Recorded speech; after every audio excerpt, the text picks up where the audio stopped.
Ya, saya lanjutkan kembali dua sisi. Saya akan mau ke Pak Subandi. Pak Subandi, boleh ditanggapi tadi Pak. Tadi Prof. Suparji menyebutkan ini penuh misteri nih putusan dari MA. Ada beberapa poin yang saya tangkap tadi. Harusnya ada logikanya, pertimbangan terlebih dahulu baru amar putusan yang disampaikan. Dan kemudian ini menolak tapi memperbaiki vonis dan memperbaiki pidananya. Terus juga menyamaratakan, memukul rata ini, diskon dalam tanda kutip hukuman terhadap semua terdakwa ini. Boleh responnya Pak Subandi? Ya, terima kasih Mbak Anggia. Jadi mungkin nanti akan ditambahkan lagi oleh Prof. Gayus yang pernah sebagai Hakim Agung Ya. punya pengalaman banyak tentang bagaimana proses penanganan perkara kasasi dan PK di Mahkamah Agung. Merespon apa yang disampaikan oleh Prof. Suparji, izin bahwa sebagai informasi, ketika sidang musyawarah dan pengucapan itu, 5 orang hakim agung itu masing-masing membawa putusan dengan pertimbangan dan amar yang sudah lengkap. Nah, pada hari Selasa tanggal 8 Agustus itu yang terjadi demikian. Nah, kemudian disampaikan masing-masing dari hakim junior menyampaikan apa pertimbangannya, kemudian bagaimana amar putusannya. Nah, itu yang perlu disampaikan. Nah, terjadi dissenting opinion di situ, ada 2 orang hakim agung dan 2 orang hakim agung yang berbeda pendapat dengan 3 orang. Nah, dissenting opinion tersebut merupakan dinamika yang bisa kita lihat, ya Prof, bisa kita lihat bahwa secara jelas bahwa itu menunjukkan, kalau saya sendiri menunjukkan tidak ada intervensi, Prof. Ya, bagaimana 2 orang hakim agung itu melawan 3 orang hakim agung. Nah, meskipun saya sangat yakin sekali mereka dengan pertimbangan-pertimbangan itu, tetapi 2 dissenting ini menunjukkan dinamika di dalam proses penanganan perkara Verdi Sambo dan kawan-kawan tersebut. Jadi saya pastikan tidak ada intervensi kepada majelis hakim yang menangani perkara kasasi Verdi Sambo dan kawan-kawan. Kemudian mengenai kasasi, amarnya berbunyi tolak kasasi dengan perbaikan, ini sudah lama menjadi praktek peradilan khususnya di Mahkamah Agung, Prof.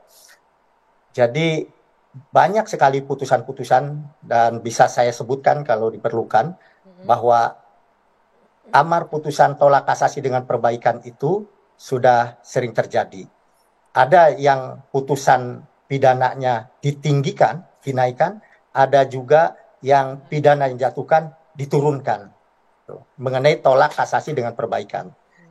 Jadi putusan kasasi dalam perkara pidana setidaknya ada 3 bentuk. Pertama, kabul kasasi. Kedua, tolak kasasi. Ketiga, tolak kasasi dengan perbaikan. Tolak kasasi itu disampaikan oleh dissenting opinion, Mbak Anggia. 2 orang. Jadi artinya tolak kasasi kedua majelis itu menolak permohonan dari penuntut umum maupun terdakwa, khususnya untuk terdakwa, yaitu ingin perbuatan yang didakwakan kepada mereka itu tidak terbukti. Artinya ingin dibebaskan sebenarnya permohonan kasasi tersebut, tetapi Mahkamah Agung menolak kasasi tersebut. Itu saja mungkin, Bang Gia. Oke, lalu bagaimana terakhir Pak Subandi? Bagaimana dengan memberikan diskon untuk keseluruhannya? Ini kenapa harus semuanya juga diberikan? Memang sih ini pertimbangannya ada di hakim ya. Tapi itu menjadi pertanyaan publik Pak Subandi. Iya, itu tadi saya sampaikan. Jadi mengenai pertimbangan mengapa dikurangi atau istilah Mbak Anggia di diskon, itu kita tunggu pertimbangan lengkap di dalam putusan yang akan kita terima dalam waktu segera.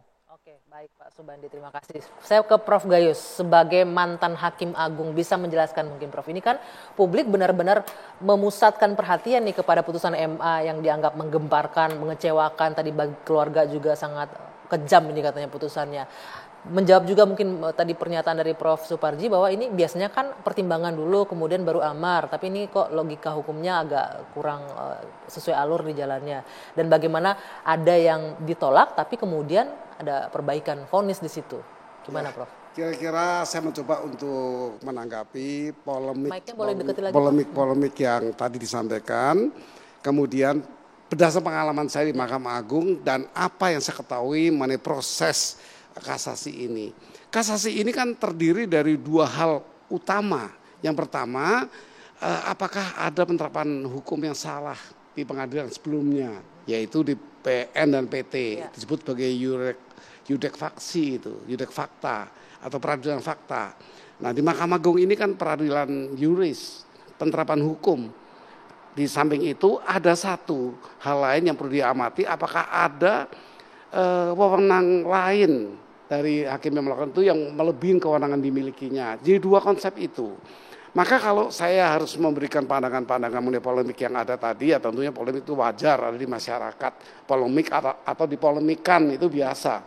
Tetapi iya dipolemikan tuh berarti nggak ada polemik sebenarnya. Dibikin-bikin jadi polemik gitu. Contohnya ada dua hal tadi kan.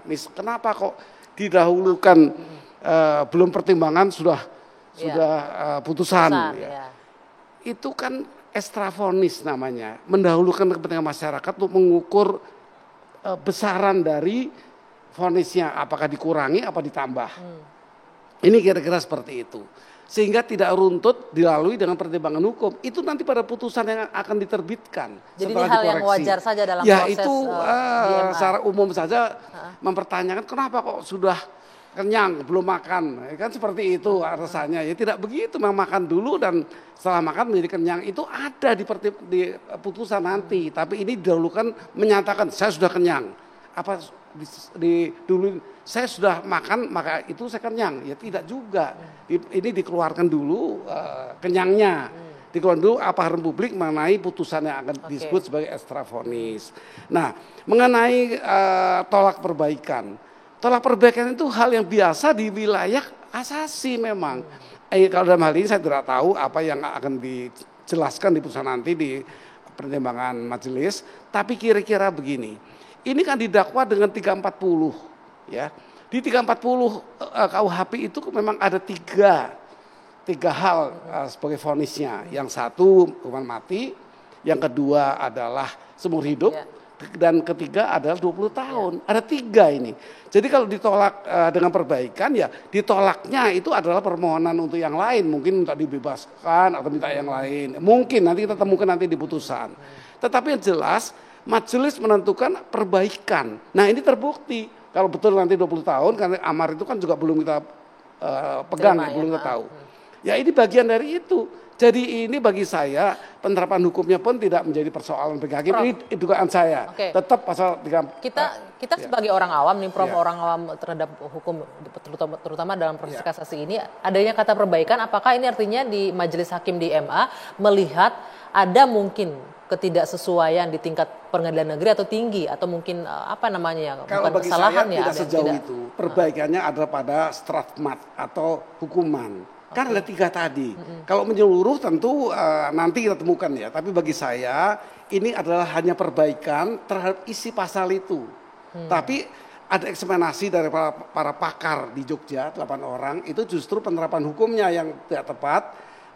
Beliau-beliau itu eksaminasi dengan rekomendasi adalah itu sifatnya rekomendasi kan tidak mempengaruhi putusan, memberikan pandangan saja. Jadi bukan berarti karena ada ketidakpasan, ketidaksesuaian, mungkin ketidakkonsistenan di pengadilan negeri dan tinggi, sehingga dikoreksi oleh MA. Nanti kita temukan kalau asasnya itu.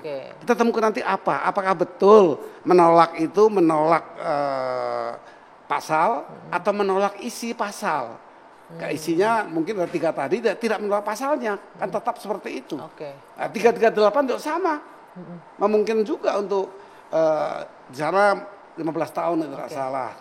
Nah itu digunakan untuk yang lain. Kita kan tidak tahu karena belum keluar. Emang ini semua kewenangan hakim. Tapi ini belum menjadi polemik sebenarnya. Belum bisa menjadi polemik karena aslinya pun tidak belum tahu, dipegang. belum dipegang. Tapi mungkin menjadi polemik bagi mereka seperti tadi Pak Samuel Ya, bagi sebagai pemerintah keluarga yang korban. tidak tahu, Iya. tapi bukan bagi pemerintah, bagi pakar. Bagi kalau keluarga pakar korban sudah ini- harus tahu. Kalau masyarakat, iya silahkan berpolemik. Tapi pakar tidak boleh mempengaruhi seperti itu. Oke. Mestinya pakar itu lebih hati-hati dan memberikan pandangannya dan bentuk polemik-polemik. Oke, baik. Nanti kita juga akan minta bagaimana tanggapan dari kuasa hukum keluarga Brigadir Yosua. Usai jeda setelah lagi Pak Yohanes, tahan dulu. Nanti kami akan sambung dua sisi untuk Anda.